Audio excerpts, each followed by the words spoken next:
আমার মায়ার নবী ও হযরতে আবু বকর সিদ্দিক রাদিয়াল্লাহু তাআলা আনহু এক জায়গায় বসা আছেন। হঠাৎ করে একজন ইহুদি এসে আবু বকর সিদ্দিক রাদিয়াল্লাহু তাআলা আনহুকে প্রচন্ড গালি দিতেছেন। এরই ফাঁকে আল্লাহর নবী আবু বকর সিদ্দিক রাদিয়াল্লাহু তাআলা আনহুর দিকে তাকাইয়া মুস্কি মুস্কি হাসতেছেন। আবু বকর সিদ্দিক রাদিয়াল্লাহু তাআলা আনহু ইহুদির গালি সহ্য করতে না পেরে তিনিও পাল্টা জবাব দিতেছেন।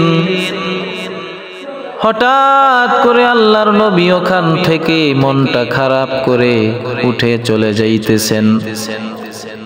আবু বকর সিদ্দিক রাদিয়াল্লাহু তাআলা আনহু আল্লাহর নবীকে পেছন দিক থেকে ডাক দিয়া বলেন, পয়গম্বর, এতক্ষণ পর্যন্ত ইহুদি আমাকে গালি দিতেছে, তখন আপনি হাসতেছিলেন, আর আমি যখন গালির জবাব দিতেছিলাম তখন আপনি মনটা খারাপ করে কেন উঠে যাইতেছেন? পয়গম্বর, আমি জানতে চাই।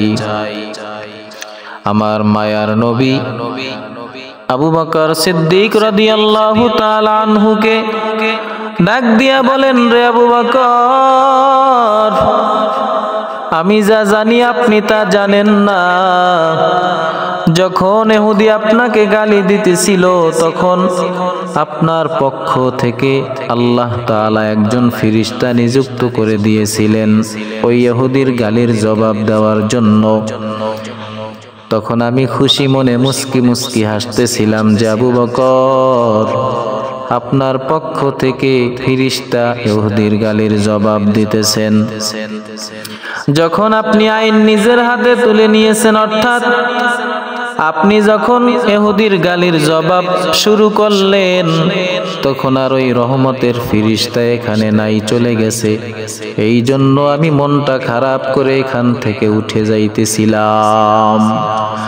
ও বাংলাদেশের মধ্যে যারা হক্কানি পীর আছেন, উলামায়ে কিরাম আছেন, যুগে যুগে কিছু বদমাইশ নাফরমান কুলাঙ্গার এই জমিনে আছে, যাদের জবানটা বড় অপবিত্র, হারাম খাইতে খাইতে জবান অপবিত্র হয়ে গেছে। কখন কাকে কি বলতে হয় বুঝে না।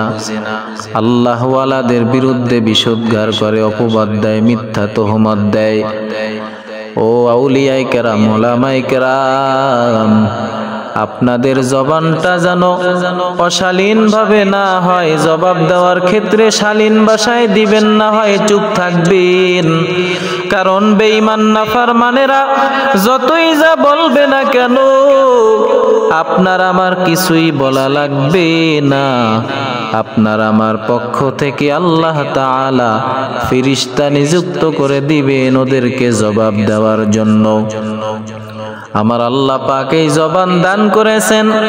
আল্লাহ যদি ইচ্ছা করেন তাদের জবানটা বন্ধ করে দিতে পারেন। ও বেঈমানের দল, তোমরা কি জানো না? তোমরা কি বুঝো না? তোমরা কি পেছনের ইতিহাস ভুলে গিয়েছো? কারণ যখন মূসা নবীর বিরুদ্ধে এক মহিলাকে হাজির করলেন অপবাদ দেওয়ার জন্য, ও মহিলা, তুমি জনসম্মুখে বলবা মূসা নবী তোমার সাথে জিনা করেছে।